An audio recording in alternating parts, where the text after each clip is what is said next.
Hello, BookTube. By now, on Friday of this week, you are probably all familiar with a strange-sounding new word that you didn't know last Friday. And that word is COPPA, C-O-P-P-A. Heard quite a few people in their alarmed YouTube videos calling it COPPA, or speculating as to how it's pronounced. Come now, people. I know these are trying times, but double consonants calls for the preceding vowel to be short. Let's not drive us to barbarism. It refers to an act of U.S. Congress designed to protect children from nefarious online bad actors whose goal is to lure them in with the sights and sounds that appeal to children in order to siphon data out of them and facilitate targeted ads straight at them through their parents' wallets. It's the kind of act that U.S. congressmen will never go broke selling to the public. I'm in this for the children. Will no one think of the children? And of course, it's going to affect YouTube because this whole thing, the whole updates in COPPA, originated from YouTube being found to be completely guilty of doing exactly that and lying about it. So you've probably seen in your YouTube feed already a million videos, and there'll be more. Oh my God! This weekend, a lot of YouTubers work 9-to-5 jobs, and a lot of YouTubers make their videos, get them quote in the can, but don't upload them right away. They instead they schedule them out and all sorts of stuff like that. So the tsunami of COPPA content has not even begun yet. On the weekend, we will see the tsunami really break. Well, I'm not a lawyer, I don't need to make that declaration. Every single YouTuber who's been talking about this has started or emphasized over and over again, even sometimes in the title of their video, that they're not a lawyer and they are not dispensing legal advice. And the reason they do that is because of the pernicious effect of lawyers. There are 2 lawyers for every individual human being on Earth, and that the result of that has been to make every single thing you can think or do potentially illegal. There is no reason whatsoever for me to issue a formal disclaimer saying that I am not a lawyer and this video does not constitute legal advice, because what is the proposed scenario? That somebody out there in the world is going to watch this video, take it as legal advice, get into some sort of trouble, and get before a judge at any level of the judiciary anywhere in the world and say, well, yeah, this is this guy who talks about books on BookTube, but I took his advice as binding legal advice and it got me into trouble. Now I want you to sue him. I want you to go after him for dispensing legal advice. Nevertheless, it is self-evident. I am not a lawyer. And you don't need to be to analyze this whole thing and think about it. And I wasn't going to do that because 80 million channels have already done that, and more are to come, and some of those are by lawyers. But Mark and Britta insisted that I weigh in and Stevesplain the subject. So that's what I'm going to do. And break it down just a little here. The thing that's causing widespread panic on YouTube is that the FTC, Federal Trade Commission, here in the United States, which is affects YouTube and therefore affects the whole world, has put out guidelines. And if you have a YouTube channel, you've already seen the little warning saying that you must stipulate whether or not your channel is intended for children. And if you stipulate that your channel is not intended for children, and the FTC then in the new year looks at your channel, maybe some piece of content is flagged by the new automated AI bots that they admit they're going to use in the new year. The head of the FTC in his press conference was alarmingly frank about the whole subject in a way that only someone with a complete upper hand can be. If those bots bring your channel to the attention of the FTC and they decide that despite the fact that you have labeled your channel and your videos as not intended for children, you're clearly making content intended for children, they can fine you $42,000 per video, per offense. But if you designate your channel as for children, then if you make any kind of a business out of your channel, you have put yourself out of business. You're no longer getting comments. You're no longer being monetized except for a tiny fraction of what you once were. You're not included in the algorithm. You're not suggested for suggested content. You're not, your subscribers don't get notifications that you have a new video. You're invisible. You make yourself invisible. And the ultimate idea behind those strictures was that your channel becomes invisible to wandering kids who might get into trouble. It's an old law. COPPA in its bones, in its DNA, is an old law. It actually predates YouTube. It's amended piecemeal, every decade or so, and it's not perfect.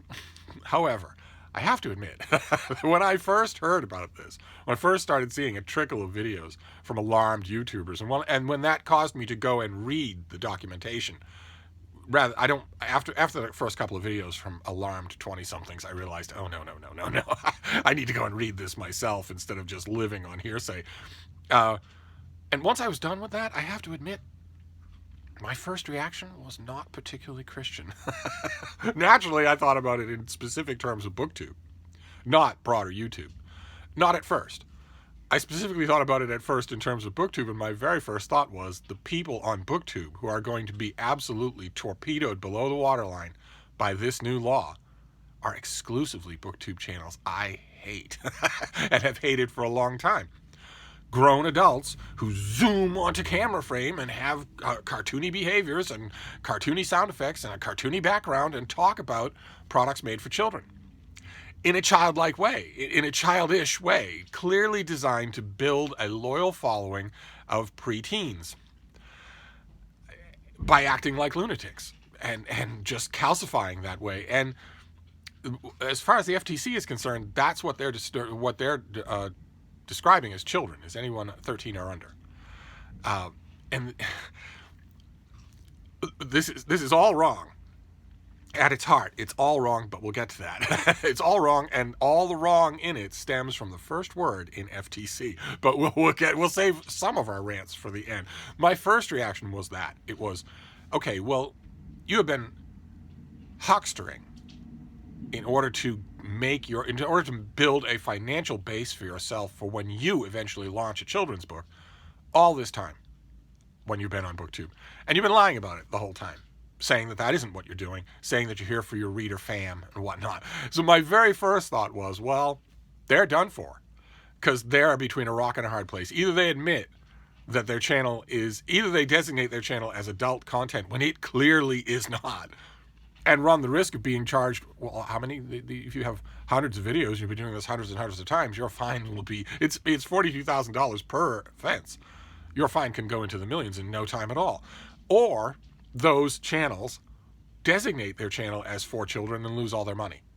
Lose the ability to go to get invited to literary conferences and to fly all over the world and make fish face in their Instagram photos and whatnot, and get blackout drunk on Black Label North Korean bourbon when the cameras aren't rolling and talk about your subscribers as vermin. So you can see the unchristian response is still lingering just a bit. But then I started to think first about broader BookTube and then about broader YouTube. And oh my, BookTube, I don't know, quite a few of you. I have talked to quite a few of you. I email quite a few of you all the time. Keep in mind, my email is down below. I am a lonely old shut-in. Feel free to email me about anything in the world. I love it. I absolutely love it. I might not respond immediately. Sometimes I will. If I have a bad deadline that I don't want to meet, I'll use you blatantly as an excuse not to do it. But I will respond. And quite a few people over the years have told me that BookTube is all they watch on YouTube. They don't watch anything else of this sprawling platform that is YouTube. And oh my, if you don't, then you have missed the reason why COPPA exists and the reason why all of its amendments, all of its subsequent amendments in light of YouTube, have more and more been angled towards the games that a lot of YouTubers play. There's no surprise in my mind that YouTube got caught and levied a massive fine, because that fine could have been 10 times bigger for all the violations. I have seen these channels. I have watched some of them, and these people know exactly what they're doing. A huge number of them do. Now, there are a huge number that are innocently going to get caught in the crossfire.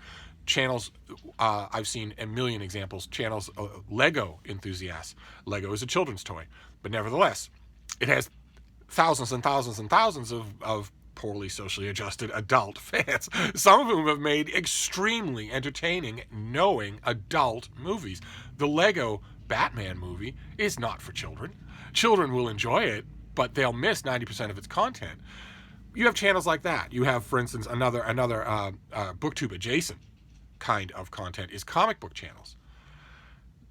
The popular conception of the members of the FTC is that they are all 900 years old, and that they still think of comics as things that cost a penny and are handed out to the troops in World War I or World War II, when actually comic book fans are mostly adults. Kids don't read comic books.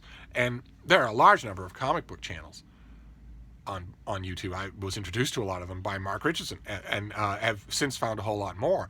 And most of them follow the same routine. They have comics in the background, all across their background, and they talk about comics, new releases, new compilations, trends in comics and whatnot. And they are rightfully worried. Some of them make a living doing that, and they're rightfully worried that come January 1st, they're going to be in danger of either killing their channel themselves by designating it for children, or being fined into the Stone Age by the FTC. Is going to take one look at a channel devoted to comic books and say, this is clearly aimed at children and you're not calling it that. I feel for them. I feel for channels like that. For comic books and Lego, there are quite a few channels where a parent in the channel will talk with their kid on camera, or many children on camera, about children's related subjects. Well, the FTC laid out a whole bunch of guidelines for the censorship that it's going to impose in the new year. And one of those was, are there any children in the video?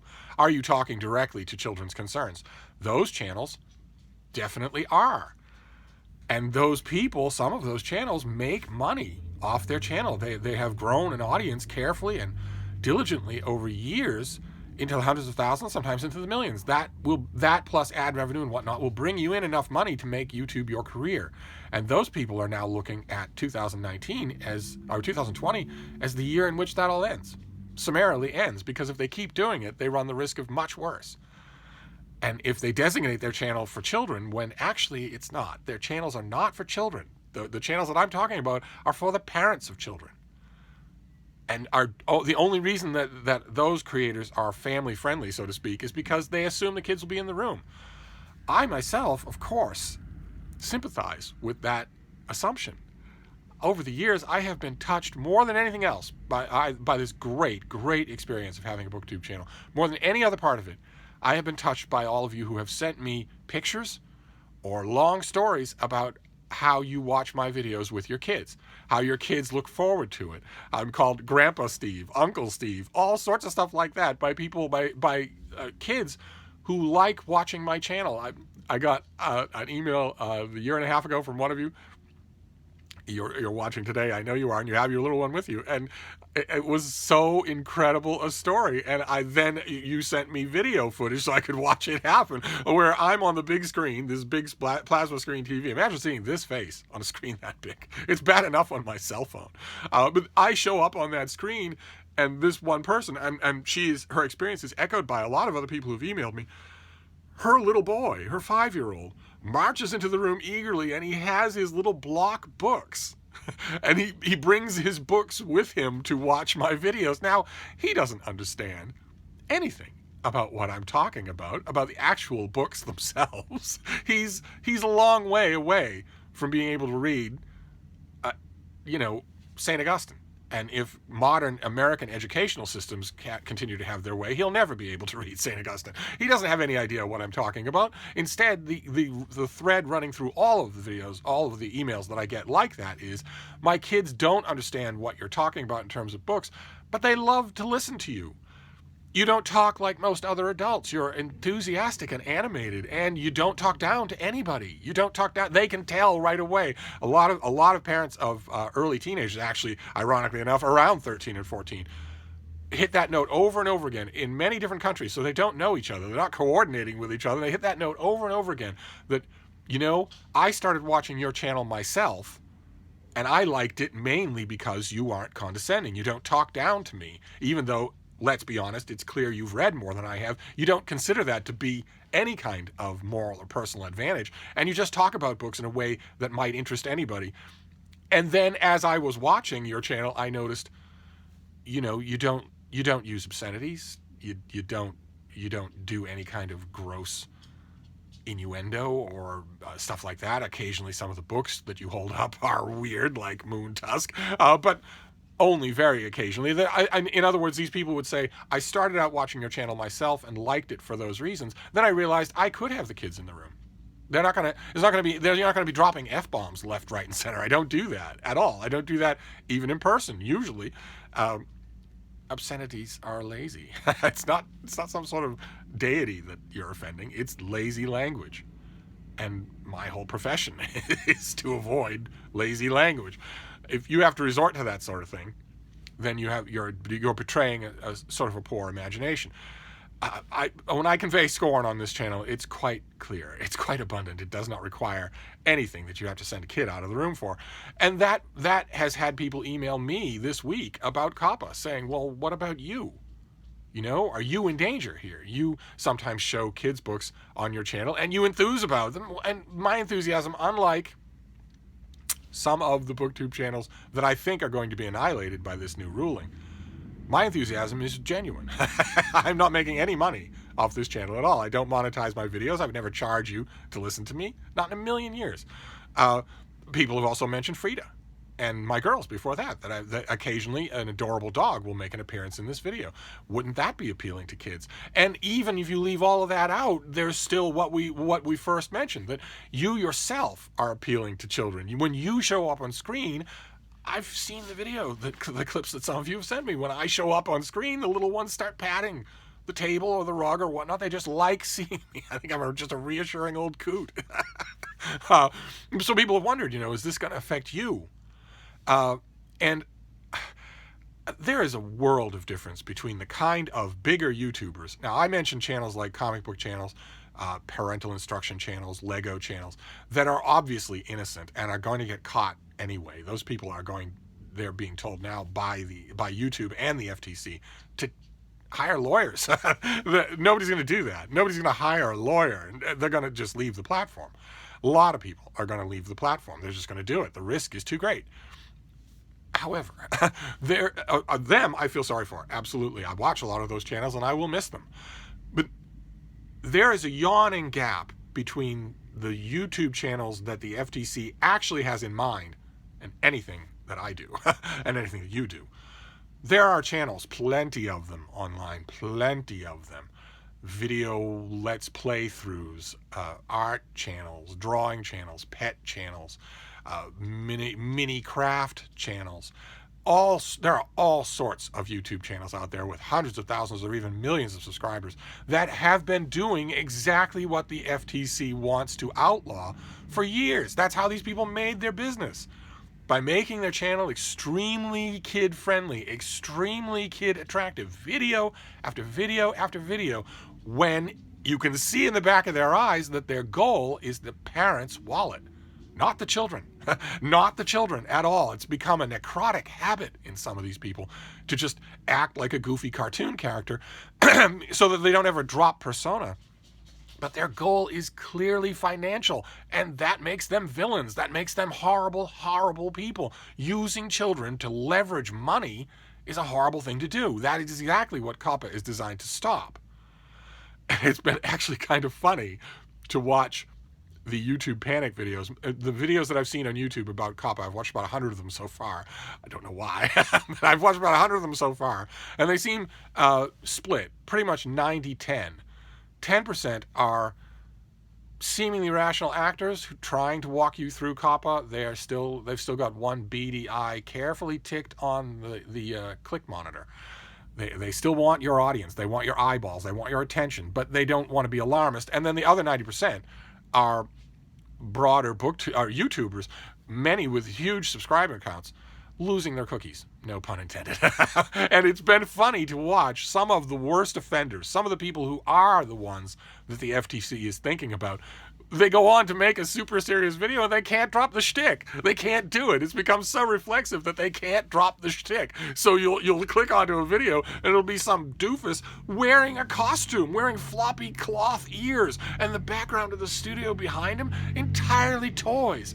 plaques up on the wall with old-fashioned Batman sound effects, pow and zowie, cartoon characters that are 4 feet tall, all over the place. You think this actual 25-year-old bourbon addict actually thinks that way or behaves that way in public? They don't. They don't at all. This is just a shtick. They're not wearing a floppy, goofy costume and talking the way they do. Oh, God, that oleaginous tone they use, it's the same. They all use it. Oh, hi, guys. Oh, I just thought I'd... Ugh, they don't talk that way in public. Okay, when they're at the Gear in Lower Soho cruising for trade, they don't talk that way, they don't act that way, and they don't wear children's clothing. They do that in order to corkscrew money and data out of children who are attracted because of the honeypots that they're laying for them. And they can't put those aside even when they're making a super serious video about how COPPA is going to eviscerate their channel. Those people are self-evidently guilty, and yes, they've built a great shtick. They've built a great scam this whole time, and now they have to decide: I have a 6-figure income? Do I risk it? Because I'll be gone. If I've made 1,000 videos and I've been doing this lying shtick in all of them, and the FTC targets me as an example, as you know they will, right? In 2020, the FTC will pick someone as an example to get everybody else to fall in line and to show what can be done and to test this in court. But those people will say, well, either I maintain my comfortable living and just take the risk, or I torpedo my own channel by designating it for children and removing all of that ad money. But the risk is substantial. They might make a 6-figure income, but they can't stand, if they have 1,000 videos and all those videos are flagged, that's multi-million dollars in fines. So the broader point that I want to make about the broader YouTube is that this is not unwarranted. I've seen a lot of videos from YouTubers, very alarmed YouTubers who their vocal registers are already way up here, and now they're way up in the stratosphere, saying, this is tyrannical, sign a petition, start up a grassroots movement or whatnot. I saw only two of the hundreds of videos that I've watched, only 2 YouTubers, these broader YouTubers, actually seriously floating the idea of leaving the country. Yes, that's great. Yeah, that's another alarmist there. I lost track. I love making fun of these people because they're so awful. They're just so awful. I realize, though, that they're not the norm. I mean, they are out there, and there are a lot of them. But I think that collateral damage here are the people whose channels are going to be destroyed or eviscerated, who aren't doing anything wrong. I think they probably outnumber the guilty. And that is rough. That is very, very rough. A large amount of why that is rough derives from the first word in FTC. But we will save that rant until the end or until another video.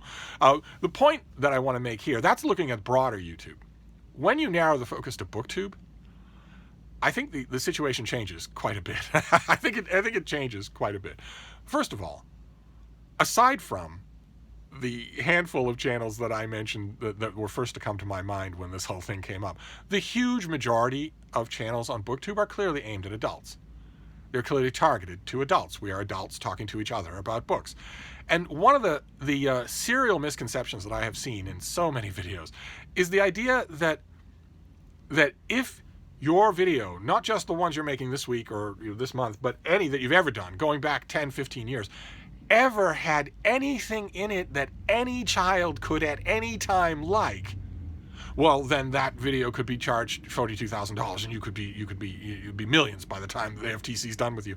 That is not the law. That is not the wording, even in the incredibly and intentionally vague wording that the FTC has put forward. It's, do you habitually target children? Do you regularly target children? It's not, has a dog ever appeared in a video of yours? It's not, have you ever made a cartoon voice or had a comic book on your channel? It's, are you targeting children? And are you doing it regularly? Booktubers are not. We are not. I have no idea. There are no booktubers who watch this channel, so I don't have to worry about it. I can use we fairly comfortably. We are not doing that. It doesn't matter. I myself am perfectly willing to admit I am an extremely playful person, and I read children's books and love them. I read comic books and love them. I talk about it all, but I'm talking about it to you. I'm talking about it to other bookish adults. There is no way in the world that an FTC examiner, and keep in mind, the channel might be flagged by a bot, but the case will be reviewed by people. There is no way in the world that an FTC examiner could look at this channel and say this is aimed at children. There's no way that that could happen. And they couldn't do it with your channel either. The wording, even now in the vague wording that I think will probably be tightened up in coming months, even now in the vague wording, the wording clearly targets channels that are habitually, regularly targeting children. They're looking for bad actors. They're not looking for people who occasionally laugh in a video or occasionally wear a bright color. The booktubers I have seen who are thinking that way and going, oh man, the sky is falling. I gotta run. I gotta run to all my back catalog and change them all. The FTC's at the door. No, honey, it's Peapod. They're delivering the groceries. No, it's the FTC. Don't open it. Those booktubers are perhaps indulging too much in recreational marijuana and suffering the paranoia that goes along with it. We are clearly talking to each other here. We are clearly targeting our channels for adults. Simply check that box in your listings, and that'll be that. I guarantee you, the FTC is not going to make a punitive example out of an 800 subscriber channel that is of a booktuber talking about books to other adults just because, I don't know, a fluffy cat wandered into the camera or a fluffy dog wandered into view. That is not how this works. You do not need to strip your shelves of Funko Pops. You do not need to strip your shelves of stuffed animals. You are not targeting children. And that's obvious. And if it's obvious to you, and it's obvious to me, and it's obvious to everyone who watches your channel, and it's also obvious to your channel analytics, YouTube rather cowardly said, your analytics won't save you. You can tell, but nevertheless you should designate. Nevertheless, you have analytics, you can sort of tell how your audience is skewed chronologically. It's not anything to rely on, but it doesn't matter. Common sense is what you should rely on. The wording of COPPA is for people who are regularly, habitually targeting children.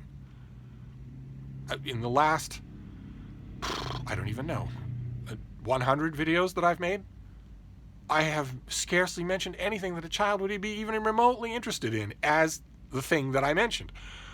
A child's not going to know to wait through a 30-minute video for an appearance by Frida for 1 second. And that squares with the accounts that I've had from adults, from parents whose children regularly watch my videos with them. Those parents regularly tell me, yeah, they don't know what you're talking about. They just like you. They like the sound of your voice. They like the animation in your face. They just like visiting with you. That's all. And quite a few of them like the fact, these parents tell me, quite a few of them like the fact that I enjoy it. We just talk to the screen. That is not going to get you in trouble with the FTC. The FTC is after bad actors. And keep in mind, we'll get to this one rant before I make my final point here. And the one rant that I've been deferring this whole video is that the only reason that we're having any trouble with this, the only reason that this is an issue at all, is not because there are bad actors on YouTube. After all, this is 2019 going into 2020. It is easy to get cookie blockers for any channel, for any device that you have. There are all sorts of... Parents could solve this problem themselves. Parents should solve this problem themselves. Parents... The only reason this is happening is because parents don't watch what their children are doing, or have raised children who are looking for when their parents aren't watching, who've raised uncooperative, surly children. One way or another. The reason why this is all an issue is because, despite the adorable mistakes from some YouTube booktubers in the UK, the F in FTC does not stand for financial. It stands for federal. The only reason this is an issue is because the federal government has this kind of power. Now, I warned you all about that back in 1783. And what did you tell me? Oh, no, Steve, we need a uniform currency. Oh, no, Steve, if we don't have a federal government, how are we going to collect taxes? Well, how's that working out for you? Collected much tax money lately, have you? Name me one thing the federal government has ever done to improve your life.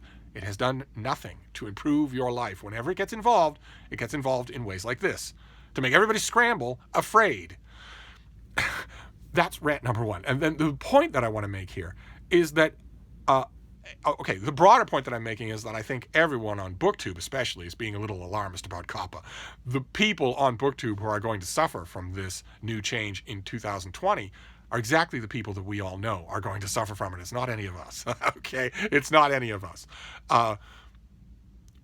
However, there is another change that is in the same wording for Google, for YouTube, that is going to affect things, I think, enormously. So COPPA doesn't spell the end of BookTube, but this other change I think does. And I've mentioned it on this channel before. There's a line in the YouTube, armamenture that's going into effect now and that will be in full effect in 2020, that YouTube reserves the right to cancel your channel and remove it if it's not financially viable. And I have a I have a little shocker for you, BookTube, no matter who you are, no matter who's listening to me right now. You're not financially viable. Okay? No, it doesn't matter if you monetize your channel. You're not financially viable. YouTube spends a lot more money on your channel than you do, and a lot more money than you spend on YouTube. You made a YouTube account for free. Now, that's free monetarily. You had to give data, and I'm hoping that in 2020 and going into future years, people will start to realize that the data is actually more valuable than the money. But nevertheless, for now, you had no financial outlay to start a YouTube channel. You might have bought a tripod or a better camera, but you did that on your own hook. You didn't have to pay to sign up. Whereas YouTube has server farms and all sorts of employees and all sorts of technical stuff that they have to implement in order to keep their platform viable. You take advantage of all that.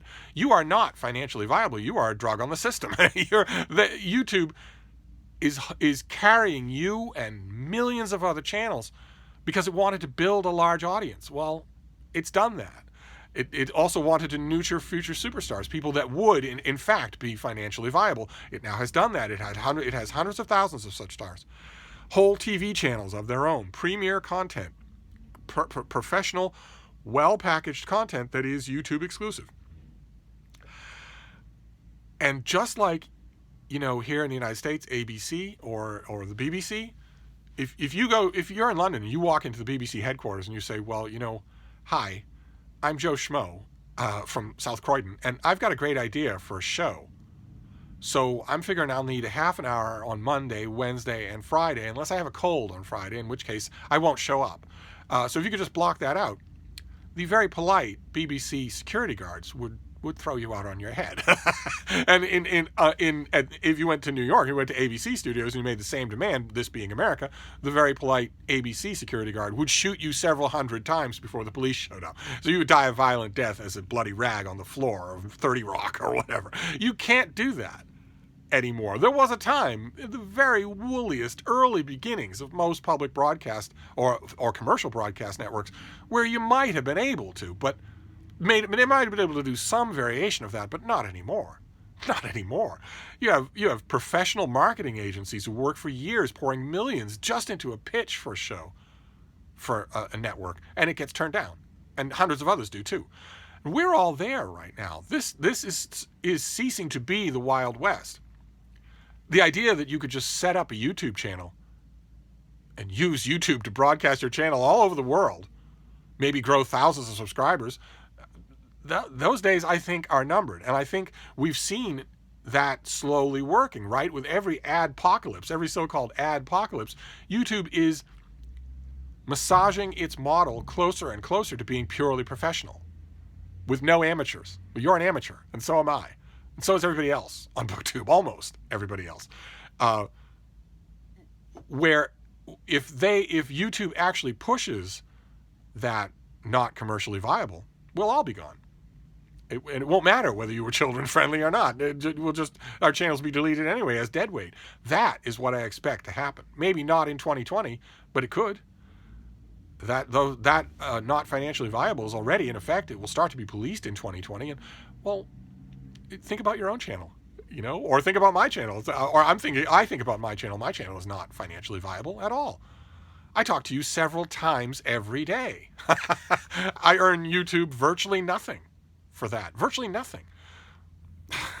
So they could cancel my channel, and in a purely business sense, they'd be entirely within their rights. They'd be entirely justified in doing that. So that's the real meteor that I think is headed to at least our little corner. If I just restrict our discussion to BookTube, I think that's the meteor that's headed this way, not COPPA. You do not need to hide your Funko Pops.